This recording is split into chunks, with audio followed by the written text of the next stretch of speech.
আচ্ছা, আপনাকে আমি একটা ছবি দেখাবো। দেখুন তো জায়গাটাকে চিনতে পারছেন কিনা। এক্স্যাক্টলি, এটা হলো আমাদের ধর্মতলা বা এসপ্ল্যানেড চত্বর। আচ্ছা, এবারে মনে করুন আপনি দাঁড়িয়ে আছেন কেসিদাসের মোড়ে। এবারে কেসিদাস থেকে সোজা উত্তর দিকের যে রাস্তাটা, সেটা চলে যাচ্ছে বেন্টিং স্ট্রিট হয়ে সেন্ট্রাল অ্যাভিনিউর দিকে।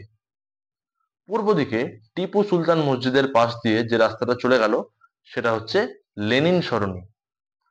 পশ্চিম দিকে আপনি যদি আসেন, কিছু দূর হাঁটলেই দেখবেন ডান দিকে একটা রাস্তার নামের বোর্ড ঝোলানো আছে, জেমস হিকি সরণি। কিন্তু বাংলার অধিকাংশ খাদ্যরসিক মানুষ এই জায়গাটাকে চেনেন ডেকার্স লেন নামে। এবারে দক্ষিণ দিকে যে রাস্তাটা, কেশিদাস থেকে সোজা আপনার চলে আসছে এক্সাইডের মোড় পর্যন্ত, এই রাস্তাটার নাম কি? আপনি ম্যাপে চেক করলে দেখবেন নাম লেখা রয়েছে জওহরলাল নেহেরু রোড। কিন্তু আমাদের বাবা কাকারা বা আমাদের ঠাকুরদারাও এই রাস্তাটাকে অন্য আর একটা নামে চিনতেন। তারা চিনতেন চৌরঙ্গি রোড নামে। আর এই রাস্তাটার এতটাই জনপ্রিয়তা ছিল, এখনো আছে। এই জনপ্রিয়তার কারণে জায়গাটার নামই হয়ে যায় চৌরঙ্গি। তা এই চৌরঙ্গি নামটা হঠাৎ করে এলো কিভাবে? অনেকে মনে করে ওই যে কেসি দাসের মোড়ের ওখানে চার মাথার মোড়, ওই চৌমাথা থেকে হয়তো নাম এসছে চৌরঙ্গি। কিন্তু অধিকাংশ ইতিহাসবিদ, বিশেষ করে যারা কলকাতার ইতিহাস নিয়ে বেশ পড়াশোনা করেছেন, তারা কিন্তু এই মতটা স্বীকার করেন না।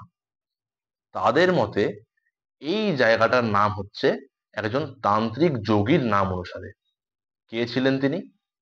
মনে করা হয় গুরু গোরক্ষনাথের যে নাথ সম্প্রদায়, সেই সম্প্রদায়ের একজন সাধক হচ্ছেন চৌরঙ্গীনাথ গিরি বা চৌরঙ্গী গিরি। ওনার সাধনার জায়গা ছিল বর্তমান যেটা এসপ্ল্যানেড, ওই অঞ্চলে। কিন্তু ইংরেজদের আসার বহু বছর আগে ওখানে তো কোনো জনবসতি ছিল না। তাহলে ওখানে ছিল গভীর জঙ্গল, যেখানে বাঘ তো ছিলই, এমনকি ডাকাতদেরও উপদ্রব ছিল। সেইখানে মাতৃ সাধনা করতেন এই চৌরঙ্গীনাথ গিরি। এই যে জায়গাটা, এটা কিন্তু খুব একটা নতুন জায়গা নয়। কেননা আমরা যদি 1800 সালের দিকের যে সমস্ত ব্রিটিশ রেকর্ডস রয়েছে ওখানে লক্ষ্য করি, ওখানে দেখব এই জায়গাটার কিন্তু উল্লেখ পাওয়া যায়। এটাকে বলা হচ্ছে a great road leading from Calcutta to Rasapagla. এই রসাপাগলা আর কিছুই না, বর্তমান যেটা কালীঘাট।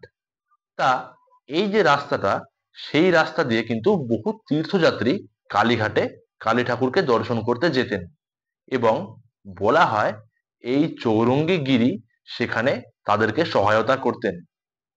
এমনকি এটাও জনশ্রুতি আছে, কালীঘাটের কালীর যে আদি মন্দির, সেটাও কিন্তু এই চৌরঙ্গীনাথ গিরির স্থাপন করা। তা এমন একজন মহান সাধকের নামে জায়গার নাম তো পড়তেই পারে। এবং ব্রিটিশ যুগের কিন্তু রেকর্ডে পাওয়া যাচ্ছে বর্তমান যে চৌরঙ্গি এলাকা বা এসপ্ল্যানেড এলাকা, ওইখানে একটা গ্রাম ছিল, সেই গ্রামের নামটা হয়েছিল চৌরঙ্গি গ্রাম। এবং সেই চৌরঙ্গি গ্রাম থেকেই আমাদের ধর্মতলা চত্বরের আদুরের ডাকনাম পড়ে যায় চৌরঙ্গি। তা এই ছিল আমাদের আজকের ইতিহাসের গল্প। এরকম ইতিহাসের আরো টুকরো টাকরা গল্প যদি শুনতে চান, আমাদের চ্যানেলটি অবশ্যই সাবস্ক্রাইব করবেন এবং ইতিহাস উৎসাহী মানুষদের সঙ্গে শেয়ার করতে ভুলবেন না। ধন্যবাদ।